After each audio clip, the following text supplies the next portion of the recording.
we've got the highest death rate, or one of them, in the world, alongside one of the finest public health systems. So how's this come about? People's COVID inquiry is looking at those causes from the position mainly of the citizen who's had to live through it, because often they're ignored. We had a case last night where the notice to isolate came 2 weeks after the person concerned had died.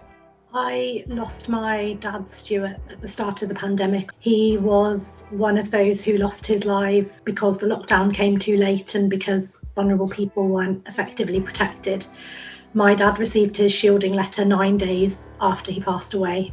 Well, you can imagine the family thinking, he could have been sitting here now if we got this right. They are the ones saying, if we're going to help future generations, these are the questions that we want asked. I felt that his death was preventable and that I wanted to do something to try to ensure that lessons were learned and other people's lives were saved. Pandemics have been known throughout history. Going back to the 6th century, the first one was the Justinian pandemic.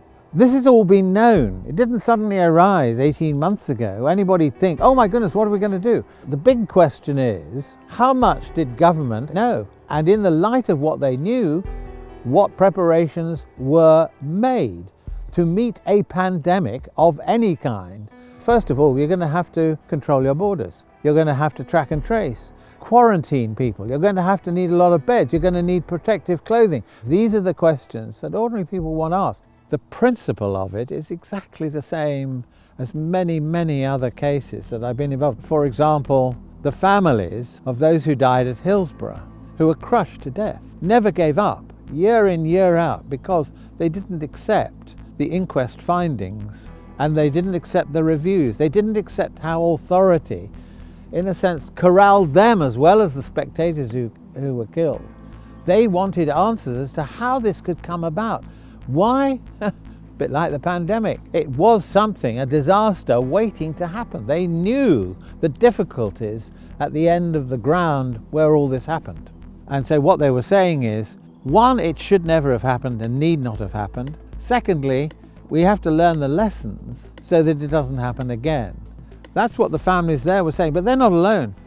Bloody Sunday, another inquiry I did, those families fought for years until the political authorities, including Tony Blair, agreed that in the end they deserved to get some answers, which eventually they got in an inquiry. Not the first inquiry, which had a very different approach to it all, the Widgery inquiry, but the Savile inquiry, set up many years later. The Savile inquiry essentially said that the civilians who were not terrorists were unlawfully killed, essentially murdered by agents of the British state. But then you can go on, I can go on, the Lawrence inquiry, family who wanted answers about the killing of their son on the streets of London.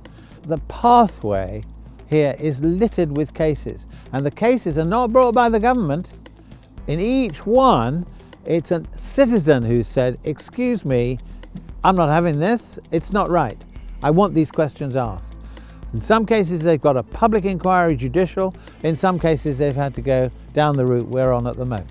It's very important for people to obviously have the courage of their convictions and say, we don't accept what we're being told. So you need the courage to take the stand. But I'm afraid it goes a little bit further. You have to have a further dimension of courage, if you like, and that is the willingness to stand up in public with the view and position you've got, so others can see they're not alone. And not feeling alone is one of the most important situations for all of us.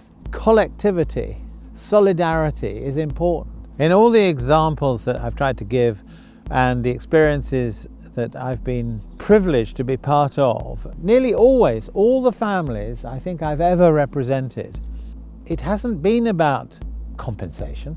It hasn't been about money. It's been about not only respect and vindication of what their position is, it is in fact to provide a better future. And that's what the families are saying.